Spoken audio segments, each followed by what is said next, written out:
Hey guys, it's that Dividend guy coming at you with another Robinhood portfolio update. Happy Wednesday. Hopefully everybody's having a GGD, a great green day in the market. You know what? I just wish the best for my viewers and subscribers. So guys, for today, we're going to go over the overall portfolio value, which is sitting at $51,600 as of right now. We're going to look at the different metrics based on the day, week, month, etc. Check out the buying power, of course, the individual holdings and how they are performing, as well as we're going to check and see if there are any deals and see if there are any stocks I would buy at these prices, as well as take a look at Berkshire Class B shares and Meta platforms and discuss where I would purchase them at and what my goal long term is for the portfolio.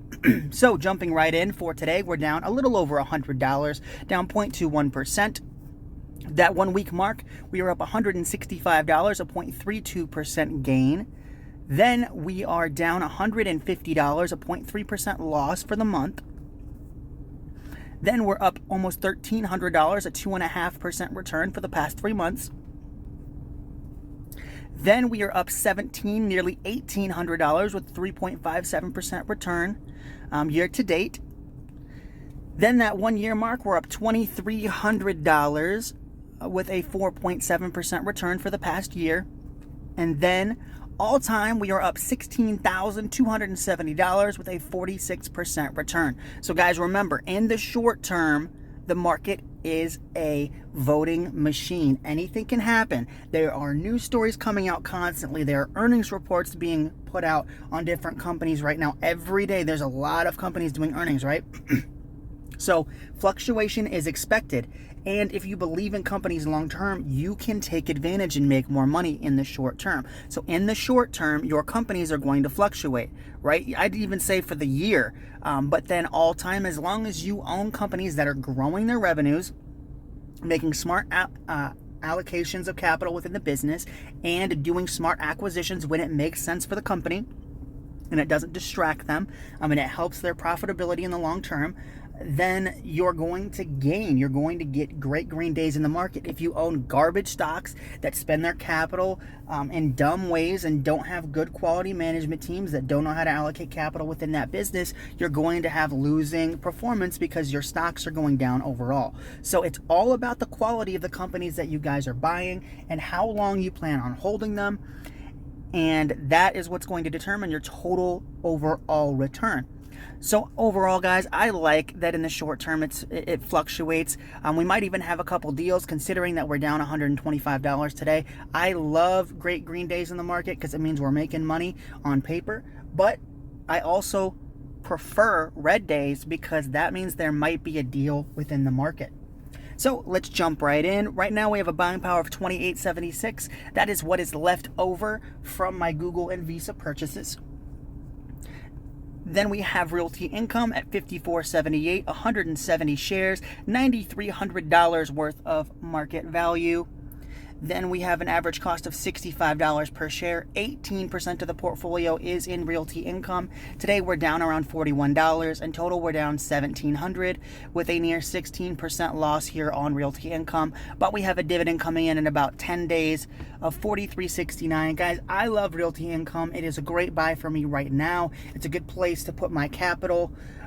Honestly, I think it's still the best deal within the portfolio. The only reason that I didn't put money into it when I got that Altria dividend was because I felt like Google and Visa was a better place to put my cash. That long term I would get a better overall return.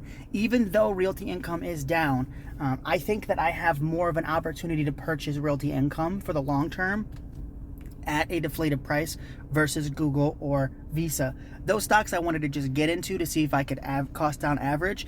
I have a very strong position already in Realty Income, and I think that given interest rates, I think it'll take a while for them to drop. I think I'll have a longer buying period and opportunity to buy for Realty Income. Then we've got Altria at $44.14. We've got 320 shares, $14,000 worth of market value. Average cost is around $47.27. 27.4% of the portfolio is in Altria. Today, we are up $94. Total, we're down about $1,000 with a 6% loss. Guys, this is one of those, it's the biggest loser in the portfolio when it comes to business overall. I think this is going to be the biggest lagger. It's going to be the one that drops the portfolio down the most, but I'm okay with a little bit of loss when it comes to the cash flow, guys. It has a strong yield, a slow growth rate. It's about 9% right now, 8.85% according to Robinhood, but near a 9% dividend yield, a slow growth rate, but that's okay. I'm going to use this capital to buy stuff like Google and Meta, Berkshire, and Apple. So I want to use Altria's cash flow, even though I don't think it's as strong of a business as Apple or Google. I'm going to use the cash flow to buy higher quality businesses. So Altria is providing the cash flow that I don't have personally right now within, like, I'm paying off debt. So I don't have a lot of extra cash to be thrown at the market. Altria is going to help me with that. Altria is going to be the company that puts cash in my portfolio that I can then reallocate to something like Google, Apple, Berkshire, or Meta. So in the long term, I don't plan on adding a lot to Altria unless it's way below my average cost. Something maybe like a Realty Income. Like if it gets down to, say, like $37 a share, I might purchase some more, but I don't plan on adding to it. It's already like 20, almost 30% of my portfolio, so that percentage is also going to go down. I get a lot of questions about my big four investments, the AbbVie, the Altria, the T. Rowe, and Realty Income. I'm okay with them being large positions because over time I'm going to allocate funds to different positions and they won't be as big. So instead of selling out of these bigger positions, I'm just going to aggressively add two different options. So Altria is a big position right now. AbbVie is, Realty Income is, and T. Rowe is, but that's because they were good buying opportunities for the past few years. And some of them still are. But I'm going to allocate towards more high growth companies that now pay dividends like Google and Facebook. Then we've got Coca-Cola at $62.70, 15 shares, around $940 of market value. Average cost is $60.54. 1.8% of the portfolio is in Coca-Cola. Today we're up $1.35. Total, we're up nearly $33 with a 3.5% return here on Coca-Cola. This is one of those that I would buy. It's not crazy high compared to my average cost, and I do want it to be one of the pillars of the portfolio, guys. I want it to go Apple, Visa, Coca-Cola, Google, and Berkshire. So Coca-Cola is going to be one of those bigger stocks, and I do think it could be 10 to 15% of the portfolio given enough time. Then we've got Apple. This is going to be the single biggest position. If it ever drops near my average cost, just know I'm going to buy a lot of the company. We have one share at $182.87. $132.66 is our average cost. 0.35% of the portfolio is in Apple. Today we're up 50 cents. Total, we're up $50 with a near 40% return here on Apple. Guys, I want this to be the single biggest position in the portfolio. That and Visa. Honestly, those two could be interchangeable because I love the businesses and they're really close when I consider how high quality they are. But I want Apple to be the single biggest position. I understand the dividend's not big, but they're doing a $110 billion share buyback program. So they're going to buy a bunch of shares, which means my ownership goes up, and that's exactly what I want. If they're not going to allocate towards the dividend very aggressively, then I want big share buybacks with that extra cash, which is exactly what they're doing. So I love what Apple's doing here. I just wish that there would be some bad publicity or some scandal or something like that for the stock to drop like $50 per share so I could add to my position. The top of where I would want to purchase more shares would be right around that $140 mark, but I don't want to go any higher than that. But eventually, guys, I do want to see Apple being like 30 to 45% of the portfolio. I would probably say around 30%, and then I would have Visa be maybe 20, so about half to both of those, and then about 10 to 15 for each other position. But I want Altria to be around like 5% of the portfolio. So given time, guys, there are going to be a few juggernauts within the portfolio as there is now, but they're going to be changed. AbbVie is going to switch out for Apple. Altria is going to get switched out for Visa. And then, of course, Google, Berkshire, and Coca-Cola are all going to get more capital allocated. So they are bigger positions as well. Then we've got AbbVie at $160.27, down today. 95 shares, 15K worth of market value. Average cost is $95 per share. Right around 30% of the portfolio is in AbbVie. So as of right now, guys, I think Altria is 27%. Nope, it's close. It's really close. Altria is getting almost as big as AbbVie, which is kind of nuts given the fact how big AbbVie is. But it's 29.5% of the portfolio right now, so about a third of my money is in AbbVie. And keep in mind, guys, that is just because the stock has gone up so much. I did not allocate that much capital towards AbbVie. I think it was maybe 10, I want to say 10 grand, something like that, $9,000 or $10,000. So it's a lot of capital. That's a lot of money. But I mean, in the grand scheme of things, it's grown a lot as well. That's why the position is so big, because it's grown both width and height-wise, which is what you really want. It's expanded as a position. And I am down today about $200. Total, I'm up $6,100 with a near 70% return still. And the dividend, guys, has grown as well. So it's both grown in stock appreciation as well as the dividend. Guys, the dividend was $1.07 when I first bought it, and I believe I added like 80 shares when I first purchased AbbVie. It was one of those that I did a lot of extensive research on. I liked the company and I bought big when it was down, and then I've held it ever since, and that's why it's become such a big position for me. But the dividend has grown as well. It's $1.55 now, and it used to be $1.07. So even though, guys, even though I haven't purchased any AbbVie, I'm just letting it sit. I'm letting the money compound and the interest, run off as dividends into other positions, because I don't want to buy it. I don't want to reinvest dividends at these levels. But the dividend has grown exponentially as well, and I think over time it will continue to do so. And that will just keep adding to my overall returns. Then we've got Visa. This is one of my personal favorites. It will be one of the bigger juggernauts within the portfolio. We've got one share at $277.18. Average cost is $268.29. 0.5% of the portfolio is in Visa. That will be going up immensely given time. We're up 72 cents today. Total, we're up nearly $9 with a 3% return. I would buy a lot of Visa if I had extra cash right now. I just don't have the funds to allocate currently. Then we have Google. We have 2 shares. I bought an extra share. I bought Visa and Google with that Altria dividend. So it's doing its job. I've got 2 shares at $342.68 of market value. Average cost is $161.14, so I'm up $20 here. 0.66% of the portfolio is in Google. Today we're down $3.14. Total, we're up $20.50 with a 6.37% return here on Google. Guys, I would want to buy this around $165, but I don't mind the cost going up a little bit with Google, because I do want it to be one of the bigger positions. So I think with the, say, like the big three big five really, but the big three are going to be Apple, Visa, and Coca-Cola. With those 3 specifically, I think I'm just going to have to bite the bullet and buy in regular increments, so the positions start to go up. And then I'll have to do the same thing with Alphabet as well and Berkshire, and just buy and try to cost down average when I can.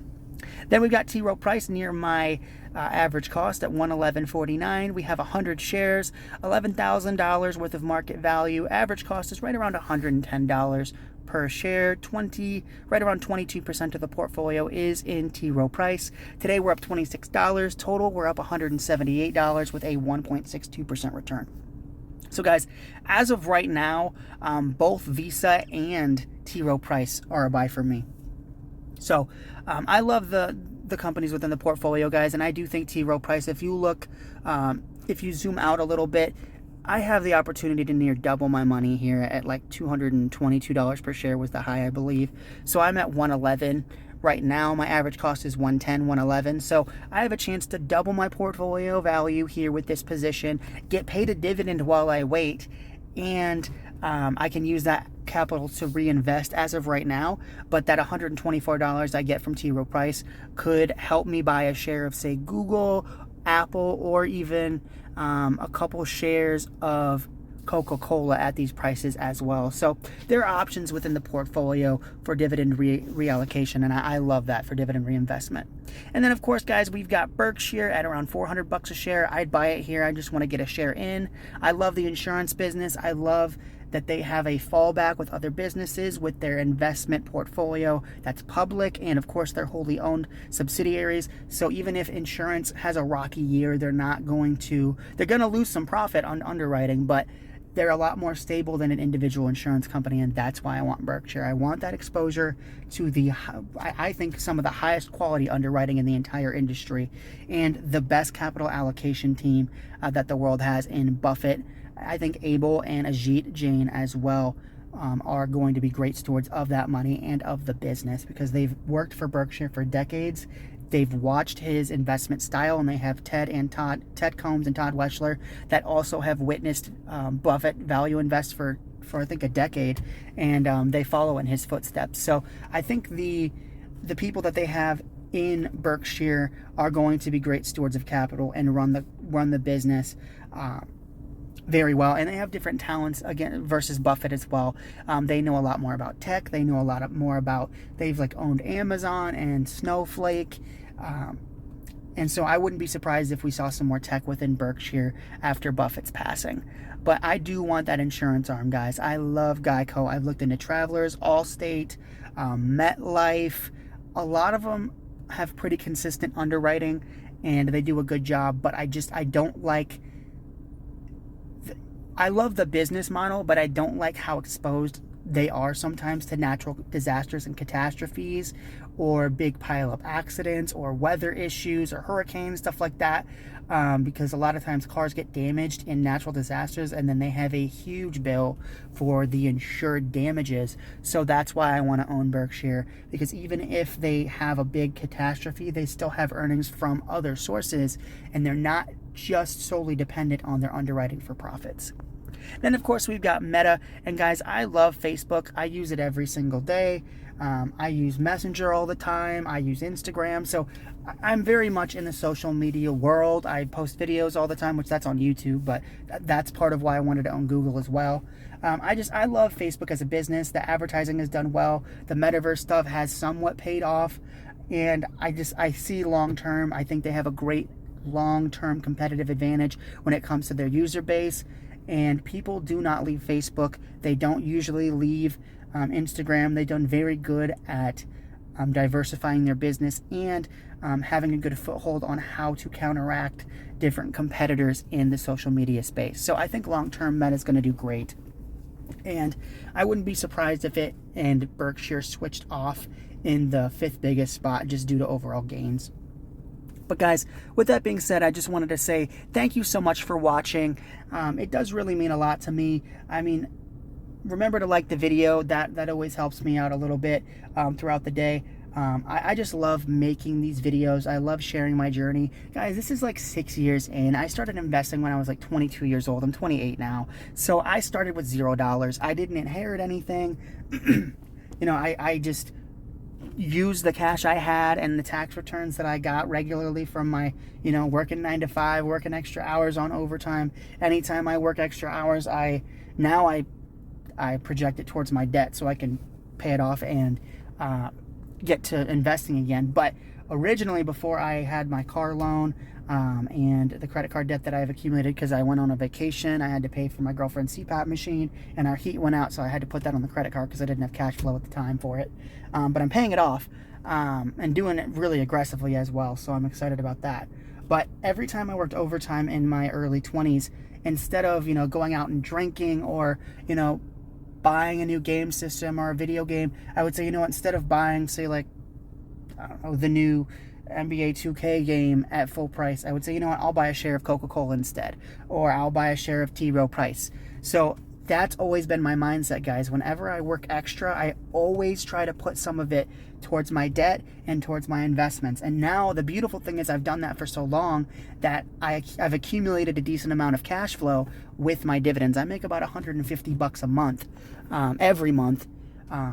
So I don't have to allocate my actual spending money if I don't have the extra funds, which I love the fact that I can still invest even if I don't have the cash flow.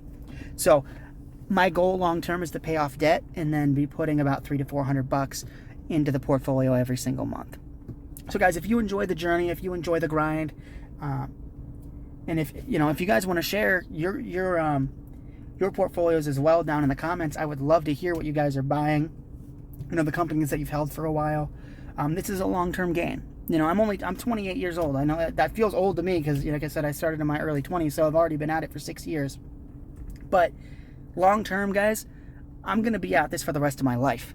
I mean, originally, I just started doing it because I thought I could get a good rate of return with a 3% CD, and I thought about putting like the $3,000 I had in my savings account into a CD, and then I did some research on Warren Buffett and stocks and whatnot, read a few books, and I was like, you know what, I'll try it, and here we are. So I'm just your average person, right? I'm a 28-year-old from Iowa that's just worked his full-time job and put money into the stock market. I didn't inherit anything.